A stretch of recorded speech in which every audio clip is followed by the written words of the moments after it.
Prepositions of time.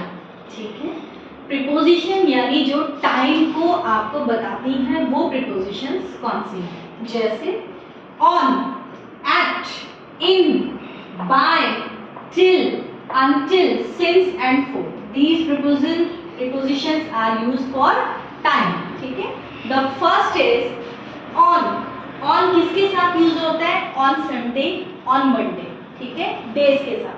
ठीक है, now at. at correct time of the, जैसे at 10 am, at 9 pm. ठीक है, इनके लिए क्या यूज करोगे आप? at. और on किनके साथ आएगा?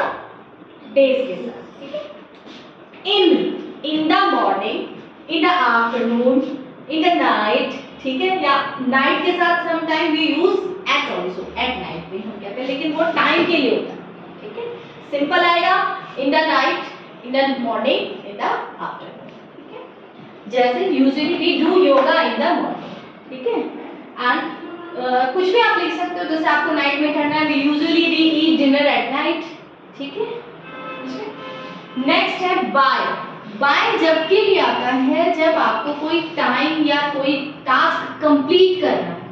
I will do this work by 10 pm. मैं ये वर्क 10 pm तक करूंगा या 10 pm से पहले करूंगा.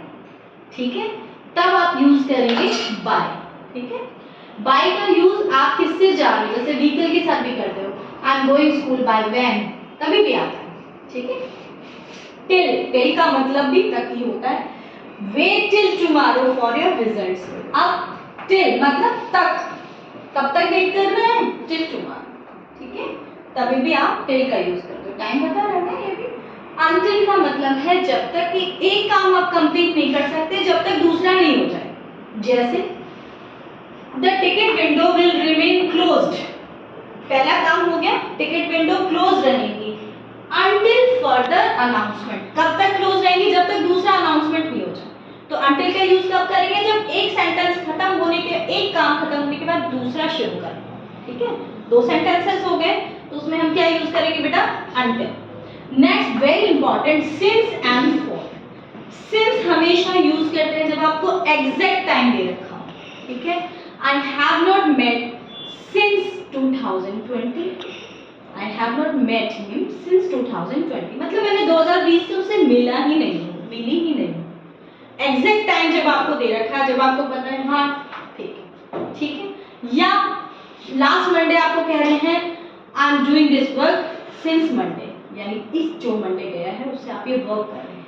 समझ गए? या डेट आपको दी गई, एग्जैक्ट डेट अक्टूबर 24. ठीक है, जब आपको पता चल रहा हो कि टाइम कौन सा है, तब हम क्या यूज करते हैं? सिंस. और अगर हमें पता चल रहा है time period 4 years, 3 years, 2 days, ठीक है, 2 hours, तब क्या यूज करेंगे? for. वो भी टाइम पीरियड, जैसे for 2 hours, for 5 hours, for 7 days, for 10 years. ठीक है, I am living in Bhiwadi for 12 years. अब कौन से 12 years पता नहीं पता ना कौन से 12 years. If I say I am living in Bhiwadi since 2011, तो एग्जैक्ट टाइम आपको पता चल गया कि आप 2011 से रहे. और हम सबको अपनी सारी चीजें नहीं बताते, किसी को ऐसे ही कैसे बोलते हैं 12 years से यहाँ पे रहेगा, फॉर आ गया. ठीक है, समझ गए? जब एग्जैक्ट आपको डेट बता रखी हो तब आप सिंस यूज करेंगे, और जब टाइम पीरियड हो आपका तब आप क्या यूज करेंगे बेटा? सिंस.